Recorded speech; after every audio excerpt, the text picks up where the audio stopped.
Plot the following graphs. इसमें देखें कि momentum versus velocity when mass is fixed.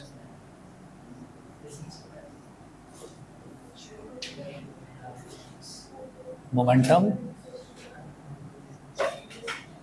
Versus velocity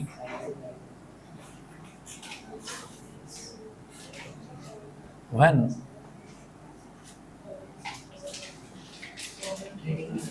mass is fixed. तो momentum versus velocity आपको ये बताना है, जब व्हेन मास इज फिक्स्ड, अगर मास फिक्स कर रखा है तो हम ये जानते हैं कि मोमेंटम जो है, मोमेंटम का फॉर्मूला क्या होता है, P is equal to m/v। ठीक है, मास में कोई चेंज नहीं हो रहा है लेकिन बार बार वेलोसिटी चेंज होती जा रही है। तो मोमेंटम वर्सेस वेलोसिटी, तो आप क्या करेंगे,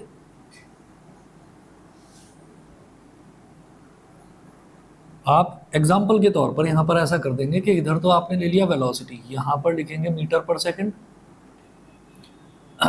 इधर आप ले लेंगे मोमेंटम।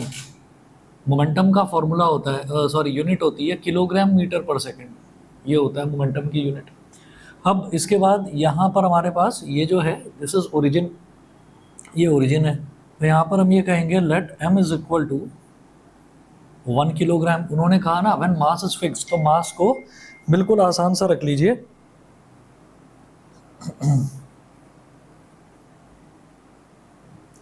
मास को जो है वो बिल्कुल आप आसान 1 किलोग्राम रख लीजिए तो आसानी रहेगी आगे। अच्छा, हम ये कहते हैं कि बार बार मैं वेलोसिटी को चेंज कर रहा हूँ, तो if v is equal to 1 metre per second, तो p कितना हो जाएगा जरा बताइए, m इंटू वी, 1 इंटू 1, तो ये हो गया 1 kg मीटर पर सेकंड। फिर अगर v की वैल्यू हो गई 2 मीटर पर सेकंड, तो p कितना हो जाएगा, 1 इंटू 2 यानी कि 2 kg metre per second.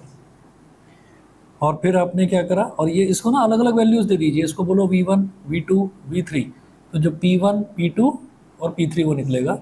v3 को हमने मान लिया 3 मीटर पर सेकंड, तो p3 हो गया 1 इंटू 3, तो 3 किलोग्राम मीटर पर सेकंड। तो आप ये देखिए वेलोसिटी 1 2 और 3, इसी तरह से जब वेलोसिटी 1 2 या 3 है तो मास 1 किलोग्राम फिक्स करने पर जो मोमेंटम है वो भी 1 2 और 3 ही आ रहा है, मतलब ये एक दूसरे के डायरेक्टली प्रोपोर्शनल हैं। एक चीज़ को बढ़ाते हैं तो दूसरी चीज़ भी बढ़ जाती है। तो जब 1 है तो मास, तो मोमेंटम भी 1 ही आ रहा है, तो ये यहाँ पर एक डॉट लगा दीजिए। जब 2 है तो मोमेंटम भी 2 ही आ रहा है, एक डॉट यहाँ पर। जब 3 है तो मोमेंटम भी 3, तो एक डॉट यहाँ पर। तो ये 3 डॉट्स बन गए, ठीक है। और दूसरी चीज़ एक ये भी है कि अगर वेलोसिटी को मैं 0 रख दूंगा तो मेरा मोमेंटम भी 0 आएगा, है ना। वेलोसिटी अगर 0 है तो 0 इंटू एनी मास, 0 इंटू एनीथिंग, वो 0 ही हो जाएगा। तो इसका मतलब 0 1.00 भी होगा। तो अगर इन चारों पॉइंट्स को 1 2 3 4, अगर इन चारों पॉइंट्स को ज्वाइन कर देंगे तो एक स्ट्रेट लाइन बन जाएगी। तो ये तो हमारा हो गया momentum versus velocity graph when mass is fixed, ठीक है। इसका सेकंड पार्ट देखिएगा क्वेश्चन का, momentum versus mass when velocity is fixed.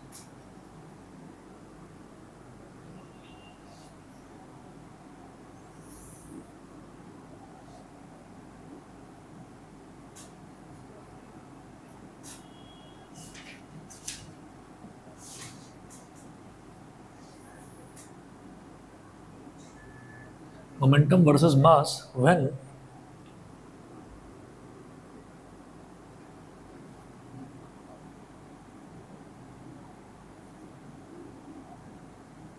velocity is fixed। तो अब बिल्कुल उल्टा हो गया। अब आप ये देखिए, यहाँ पर तो मास को फिक्स कर दिया था, अब वेलोसिटी को फिक्स कर दिया, तो मास बढ़ाते जाइए तो मोमेंटम बढ़ता जाएगा। तो ये आपको समझाने के लिए मैंने करा था। ग्राफ इसका भी आपका ऐसा स्ट्रेट लाइन ही बनेगा।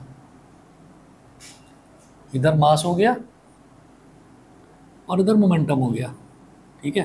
तो आप ये देखिएगा कि रिलेशन तो वही है, P is equal to m v. तो अब वेलोसिटी को फिक्स कर दिया है, let v is equal to 1 metre per second. तो इफ m1 यानी कि मास, अगर आप मास को 1 किलोग्राम लेंगे तो आपका जो मोमेंटम है, वेलोसिटी तो 1 है ही, मास आपने 1 ले लिया, तो 1 × 1 तो मोमेंटम भी आपका 1 ही आ जाएगा।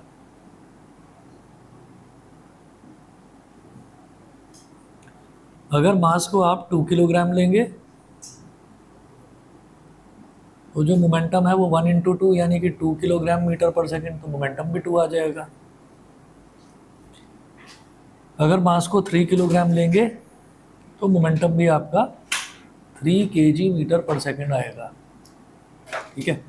तो ये हो गया पॉइंट ज़ीरो। और अगर मास को आप ज़ीरो ले लेंगे, वेलोसिटी फिक्स्ड है, कुछ भी वैल्यू हो वेलोसिटी की, अगर मास ज़ीरो है तो मोमेंटम भी ज़ीरो है।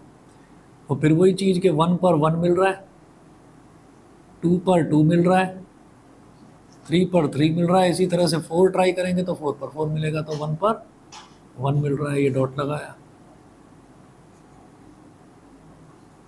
2 पर 2, 3 पर 3, इन सबको ज्वाइन कर दिया ऐसे, तो ये भी एक स्ट्रेट लाइन बनेगी। तो ये हो गया momentum versus mass graph when velocity is fixed, ऐसा हो गया। इसके बाद देखिएगा, एक और क्वेश्चन दे रखा है, वो क्वेश्चन नोट करिएगा। द टाइप ऑफ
अगला क्वेश्चन देखिएगा, the type of forces acting in these cases are,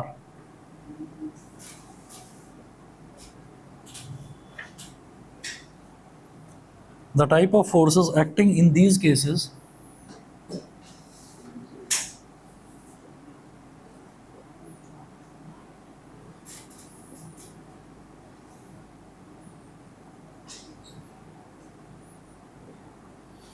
in these cases are, ए है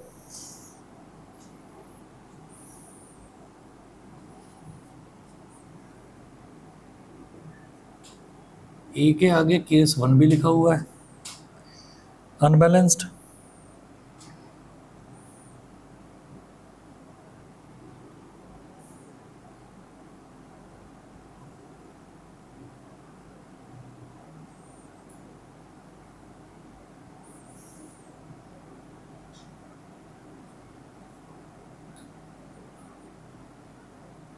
case 1 unbalanced,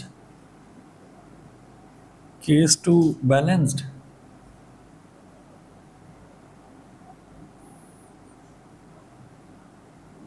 case 3 unbalanced.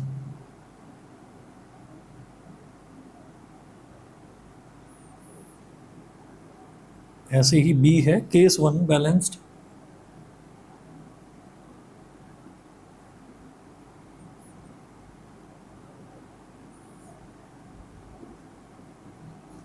Case 2 unbalanced,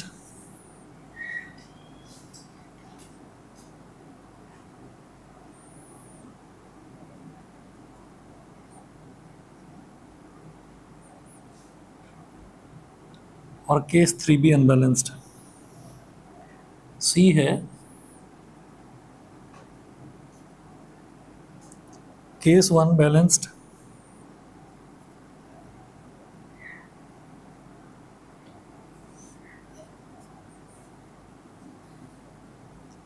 case 2 balanced,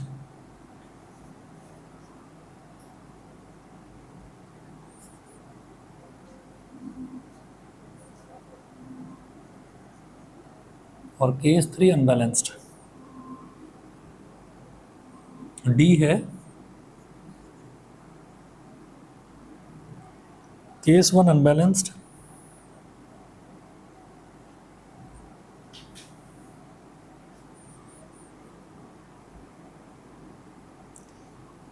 case 2 unbalanced,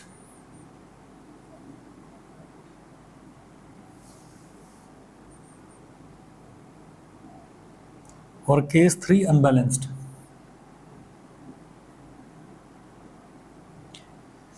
ये 4 ऑप्शंस दे रखे हैं ABCD। उसके बाद देखिएगा,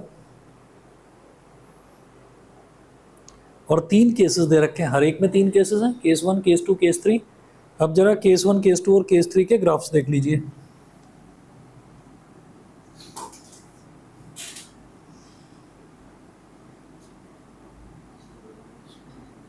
क्या हो गया? हाँ, ये तो क्वेश्चन हुआ, अभी क्वेश्चन और होना है, MCQ है। नोट करिएगा, ग्राफ देखिएगा इसका। इधर तो दे रखा है टाइम तो दे रखा है सेकंड्स में, और इधर देखिएगा वेलोसिटी दे रखी है मीटर पर सेकंड में। ये तो हो गया आपका केस 1।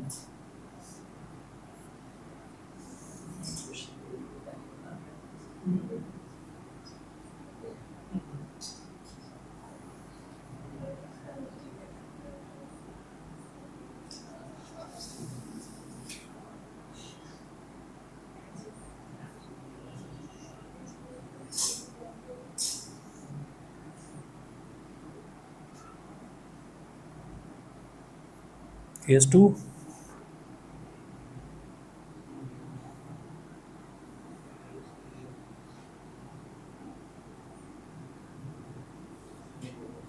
वेलोसिटी है मीटर पर सेकंड में, और टाइम है इधर सेकंड्स में।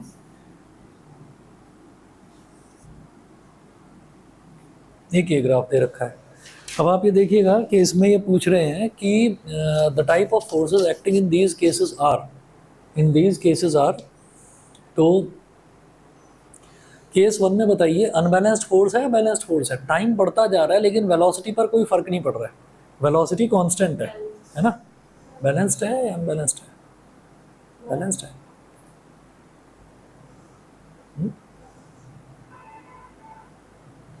अच्छा, बताता हूँ। देखिए, अब केस 2 की बात करते हैं। केस 2 में क्या है कि केस 2 में टाइम बढ़ता जा रहा है, और टाइम के साथ साथ देखिए टाइम इतना था तो वेलोसिटी इतनी थी, है ना? अब टाइम बढ़ा तो टाइम बढ़ने के साथ साथ वेलोसिटी भी बढ़ गई, टाइम और बढ़ा। मान लो 1 सेकंड, 2 सेकंड, 3 सेकंड। तो इस सेकंड पर मान लीजिए 3 सेकंड है, 3 सेकंड पर मैंने एक डॉटेड लाइन ड्रॉ करी तो देखा कि वेलोसिटी और बढ़ गई। तो ये इंक्लाइनिंग स्लोप के साथ है तो धीरे धीरे वेलोसिटी बढ़ती जा रही है, ठीक है। ये डिक्लाइनिंग स्लोप के साथ है तो धीरे धीरे वेलोसिटी घटती जा रही है। तो यहाँ पर ऑब्जेक्ट धीरे धीरे रुकने वाला है और फाइनली रुक जाता है, क्योंकि उसकी वेलोसिटी लास्ट में आकर 0 हो रही है। समझ गए? तो यहाँ पर वेलोसिटी बढ़ रही है, यहाँ पर वेलोसिटी घट रही है, और यहाँ पर वेलोसिटी कांस्टेंट है। तीनों ही केसेस में ऑब्जेक्ट तो मूव कर रहा है ना, ऑब्जेक्ट तो मूव कर रहा है। देखिए, हम ये कहेंगे कि यहाँ पर अगर मैं बात करूँ ना, वेलोसिटी अगर 0 होगी, अगर मान लीजिए एक स्ट्रेट लाइन यही बन जाती है, तब मैं कहूँगा कि तब बैलेंस्ड फोर्स है, क्योंकि ऑब्जेक्ट्स में मोशन आता ही अनबैलेंस्ड फोर्सेस की वजह से है। तो डी वाला बिल्कुल सही है कि आपका केस 1 में भी अनबैलेंस्ड है, केस 2 में भी अनबैलेंस्ड है, केस 3 में भी अनबैलेंस्ड है। अनबैलेंस्ड फोर्सेस के बिना ऑब्जेक्ट मूव करता ही नहीं है। तीनों ही केसेस में ऑब्जेक्ट मूव कर रहा है। यहाँ वेलोसिटी कांस्टेंट है, वेलोसिटी कांस्टेंट है। एग्जांपल लीजिए अपने स्कूटर का, आप स्कूटर चला रहे हैं 20 किलोमीटर पर आवर की, आप कांस्टेंट स्पीड से चलते जा रहे हैं, तो चल तो रहे हैं ना, चल तो रहे हैं। तो मोशन होता ही किसकी वजह से है?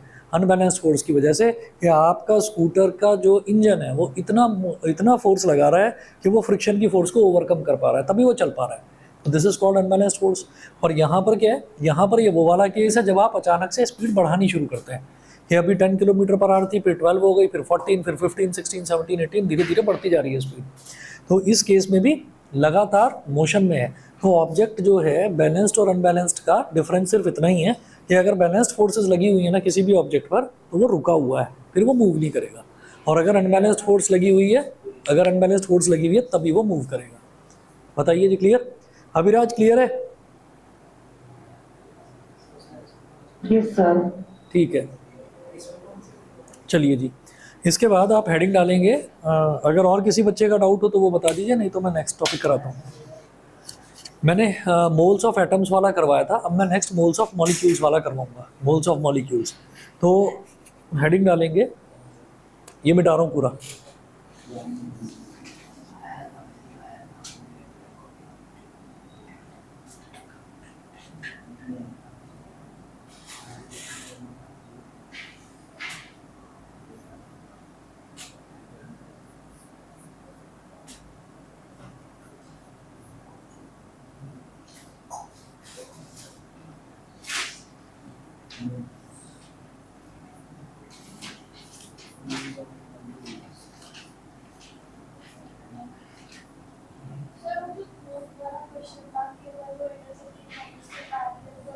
हाँ हाँ, मैंने हाँ, मैंने देखा नहीं, एक बार उसकी फ़ोटो मेरे को भेज देना, कल मैथ्स की क्लास लूँगा उसमें बता दूँगा, ठीक है?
तुमने क्या भेजा?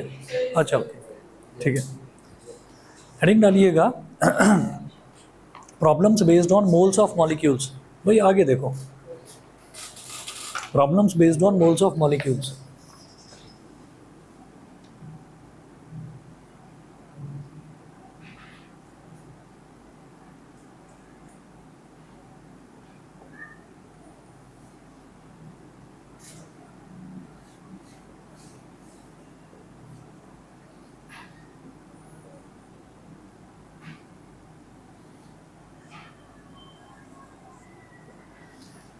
Problems based on moles of molecules.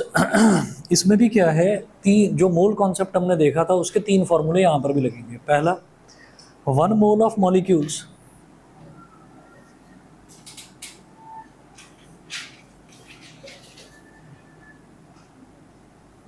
One mole of molecules is equal to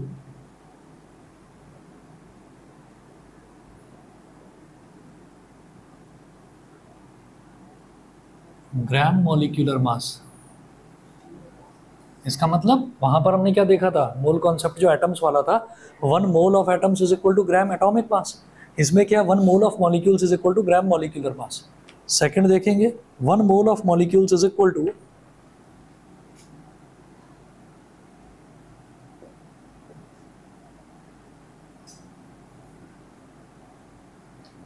6.022 into 10⁻23 molecules, number वही है सेम, एवोगैड्रो नंबर बोलते हैं इसको। वहाँ पर क्या था कि 1 मोल ऑफ एटम्स, मतलब एटम्स के अगर 1 मोल होंगे तो उसमें 6.022 इंटू 10⁻23 एटम्स होंगे, और यहाँ पर क्या है कि अगर मॉलिक्यूल्स का 1 मोल होगा तो उसमें 6.022 इंटू 10⁻23 मॉलिक्यूल्स होंगे। फिर है ग्राम molecular mass is equal two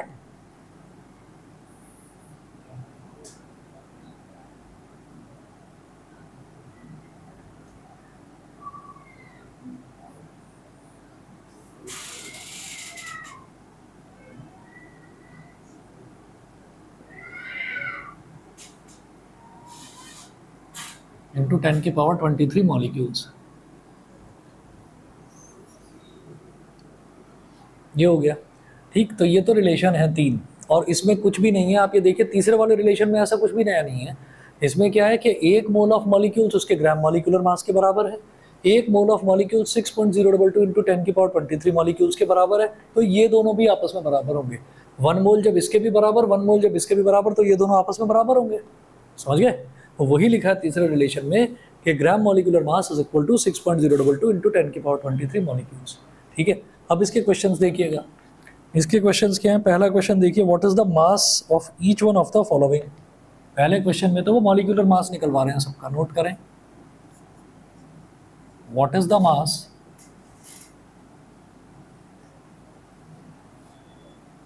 of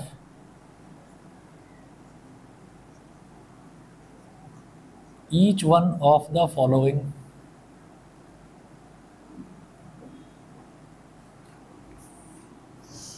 ए है 1 mole of water,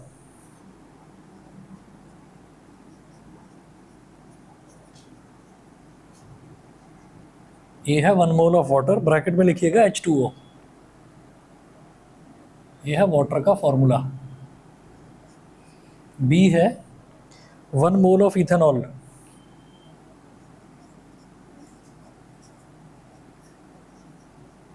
one mole of ethanol. C2H6O, C2H6O, ठीक, इथेनॉल का फॉर्मूला होता है ये। सी है 1 mole of glucose,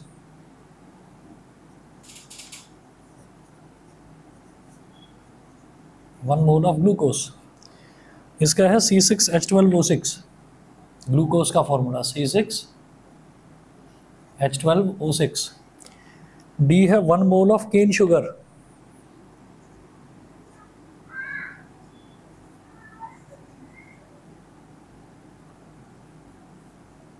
one mole of cane sugar. Cane sugar का फॉर्मूला C12H22O11, C12H22O11। तो हमारे पास ये 4 जो हैं, ये 4 इन्होंने कंपाउंड्स दे रखे हैं, और वो कह रहे हैं कि इन चारों कंपाउंड्स का आपको क्या करना है, मास निकालना है। ठीक है, देखिएगा कैसे करेंगे।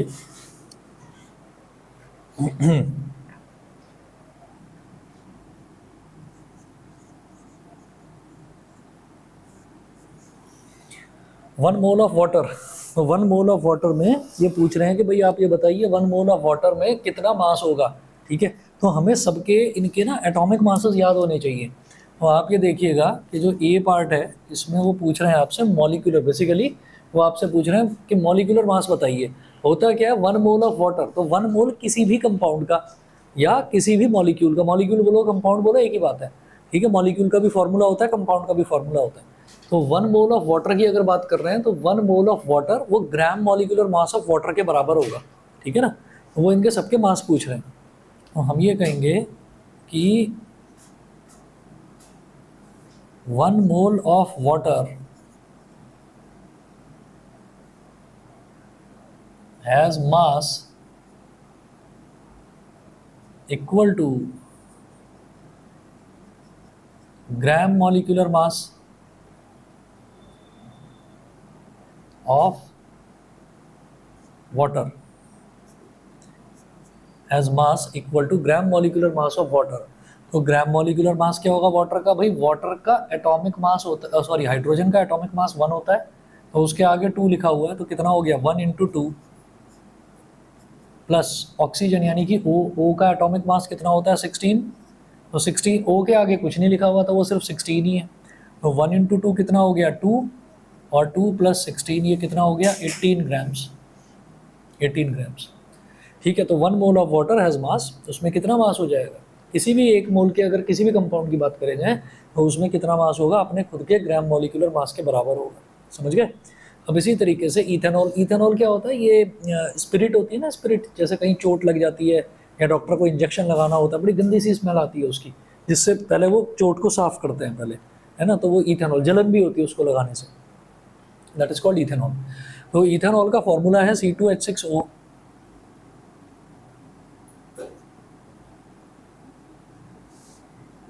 तो 1 mole of ethanol,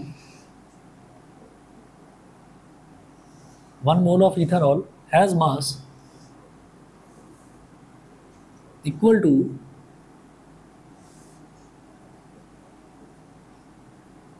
gram molecular mass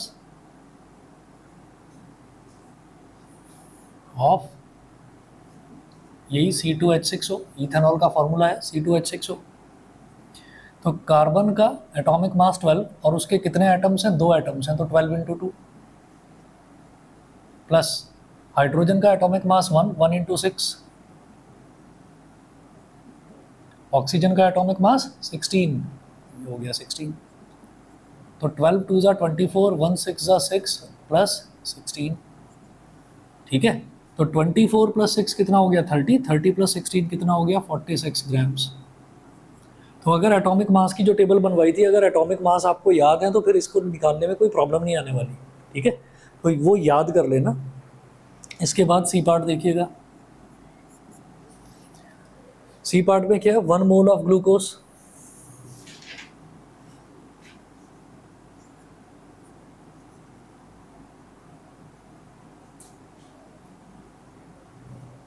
has mass equal to gram molecular mass of, हाँ जी, ग्लूकोज का फॉर्मूला C6H12O6,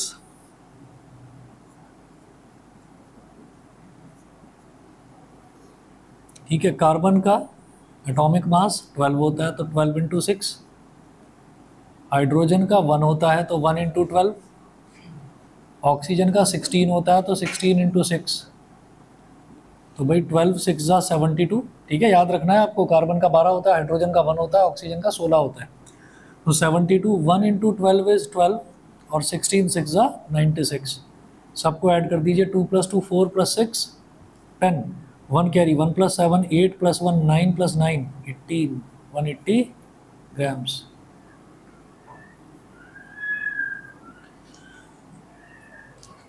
अब बात करी जा रही है केन शुगर की। केन शुगर क्या है, जो शुगर है, जो हम जो गन्ने से जो चीनी बनती है उसको केन शुगर बोलते हैं। ठीक है, तो 1 mole of cane sugar has mass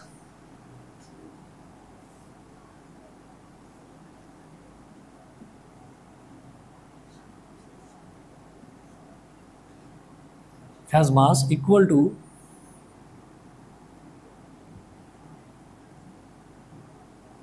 gram molecular mass of C12H22O11, C12H22O11। ठीक है, तो देखिए भाई कार्बन का कितना होता है, कार्बन का 12 होता है, कार्बन के 12 ही एटम है, तो 12 इंटू 12 हो जाएगा, प्लस हाइड्रोजन का 1 है और हाइड्रोजन के आगे 22 लिखा है, यानी कि 22 एटम है उसके, तो 1 इंटू 22 हो जाएगा। ऑक्सीजन जो है, ऑक्सीजन का एटॉमिक मास 16 और उसके 11 एटम है, तो 16 इंटू 11 हो जाएगा। ठीक है, 12 12 ज़ा 144, plus 1 into 22 is 22, plus 16 into 11, 16 1 ज़ा 16, 1 कैरी 176। ठीक, सबको ऐड कर दीजिए, 4 + 2 6 + 6 12, 1 कैरी आ गया, 1 + 4 5 + 2 7 + 7 14, फिर से 1 कैरी आ गया, 1 + 1 2 और 1 3, तो 342 ग्राम्स, 342 ग्राम्स। तो इसका जो डी पार्ट है, डी पार्ट का 342 ग्राम्स। ठीक है, चलिए जी, आगे देखिए, नेक्स्ट जो क्वेश्चन है वो मैं एनसीईआरटी का करवा रहा हूँ, क्वेश्चन नंबर 2 है, नोट करें। Convert 22 gram of carbon dioxide into moles.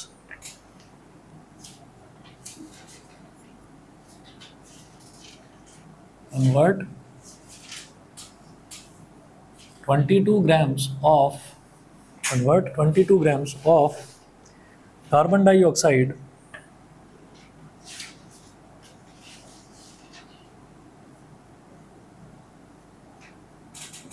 into moles। तो कार्बन डाइऑक्साइड 22 ग्राम दे रखा है कार्बन डाइऑक्साइड, और ये बताना है कि 22 ग्राम अगर कार्बन डाइऑक्साइड दे रखा है तो उसको मोल में कन्वर्ट करना है, मतलब ग्राम को मोल में कन्वर्ट करना है। तो तीनों में से कौन सा रिलेशन है जो ग्राम और मोल के बीच में जो रिलेशन हो, इन तीनों रिलेशंस को देखो, ग्राम में और मोल में कौन सा रिलेशन है? हाँ, फर्स्ट वाला। भाई इसमें क्या है, 1 मोल ऑफ मॉलिक्यूल्स, तो 1 मोल ग्राम मॉलिक्यूलर मास के बराबर है, मतलब ग्राम और मोल में ये रिलेशन है। पहला वाला निकलवा क्या रहे हैं, convert 22 grams of CO2 into moles, moles निकलवा रहे हैं, मोल्स में कन्वर्ट करना है। तो कैसे कन्वर्ट करेंगे, हम ये कहेंगे कि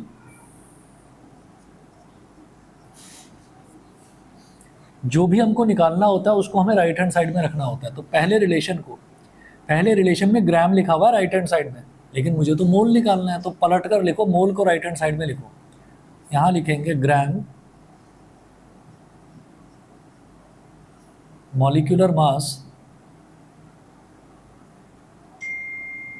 of CO2 is equal to 1 mole of CO2। तो ग्राम मॉलिक्यूलर मास जो है CO2 का, उसमें 1 मोल होता है CO2 का। तो gram molecular mass of CO2, पहले तो यही निकाल लो, CO2 का ग्राम मॉलिक्यूलर मास क्या हो जाएगा। It implies that left hand side में क्या लिखा हुआ है, ग्राम मॉलिक्यूलर मास। तो ग्राम मॉलिक्यूलर मास कार्बन का कितना होता है भाई, 12, प्लस ऑक्सीजन का कितना होता है, 16, तो 16 इंटू 2। कार्बन का 12 हो गया, प्लस ऑक्सीजन के कितने एटम्स हैं, 2 हैं, तो 16 इंटू 2, तो 12 प्लस 16 इंटू 2 ग्राम्स, ये तो हो जाएगा कार्बन डाइऑक्साइड का mass, is equal to 1 mole of CO2। तो ये हो गया 12 प्लस 16 टू ज़ा 32, कितना हो गया,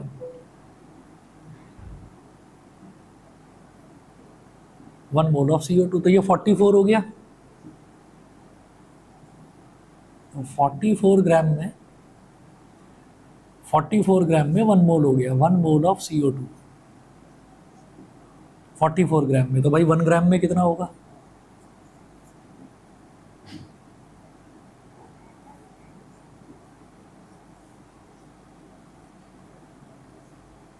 एक ग्राम में इतने मोल्स हो गए, तो फिर 22 ग्राम्स में कितने होंगे,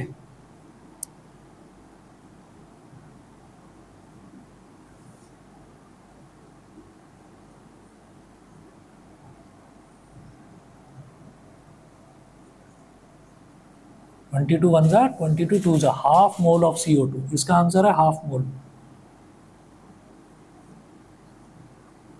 बोलिए समझ में आ गया।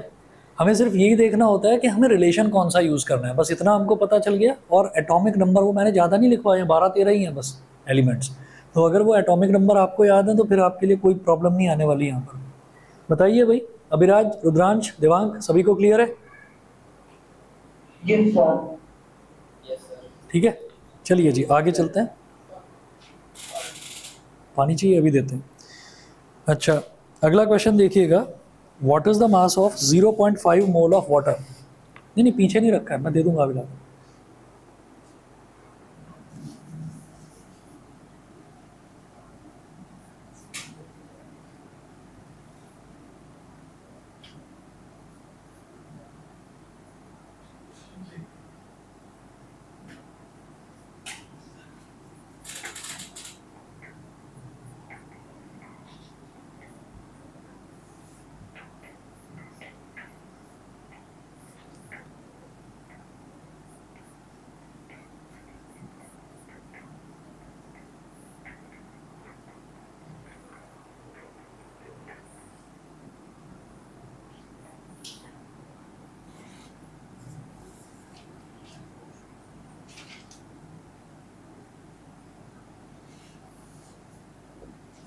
What is the mass of 0.5 mole of water?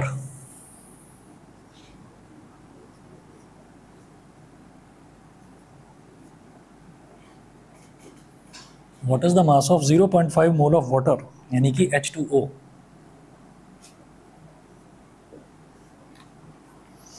ठीक है, जरा निकालिए. वो क्या पूछ रहे हैं? मास पूछ रहे हैं. और कितने में? 0.5 मोल में. तो मोल में और मास में रिलेशन है. मोल में और मास में रिलेशन है. तो मोल में और मास में रिलेशन है तो कौन सा वाला रिलेशन यूज करेंगे आप? बताओ. इन तीनों को देखिए. नहीं, सिर्फ देखना नहीं है, सोचना भी. बताओ. मोल है और मास है. नहीं, वो बताएगी या तुम बताओगे?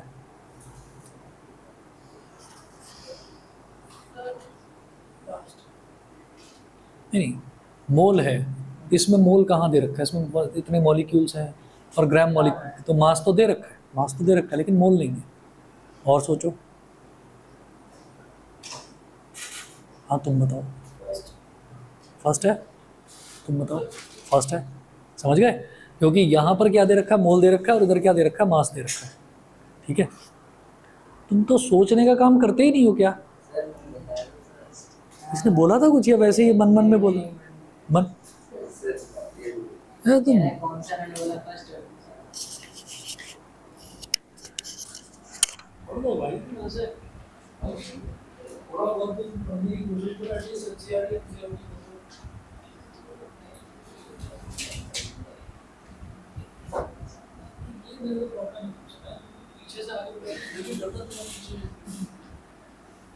मैग्नेट है क्या यशस्वी?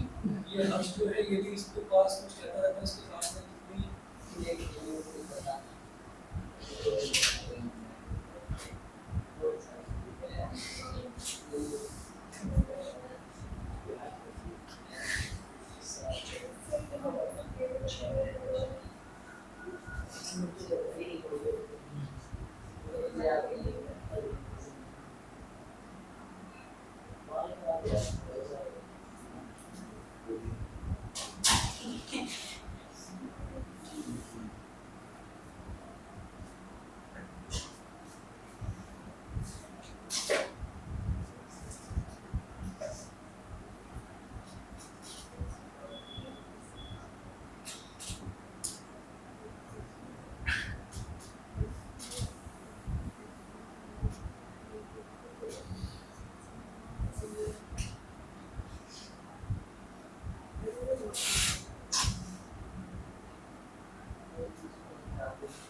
मतलब कुल मिलाकर बिना किसी को नहीं टाइम वेस्ट करवाना.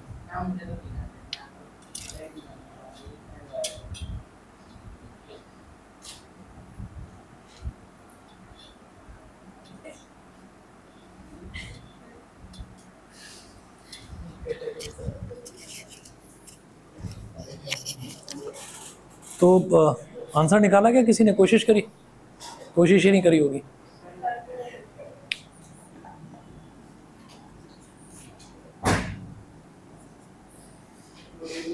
Good evening.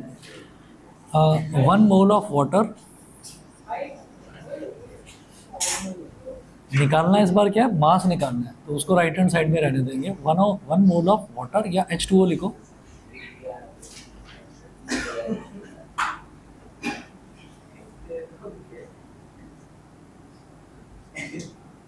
Is equal to gram molecular mass of H2O. तो 1 मोल में ग्राम मॉलिक्यूलर मास के बराबर, मतलब इसके बराबर मास होता है.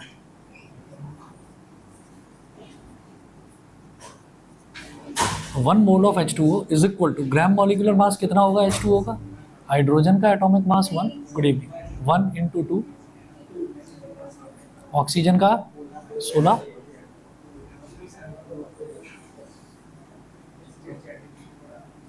वन टू ज़ा 2, 2 + 16 इज 18, तो 1 मोल ऑफ H2O में 18 ग्राम।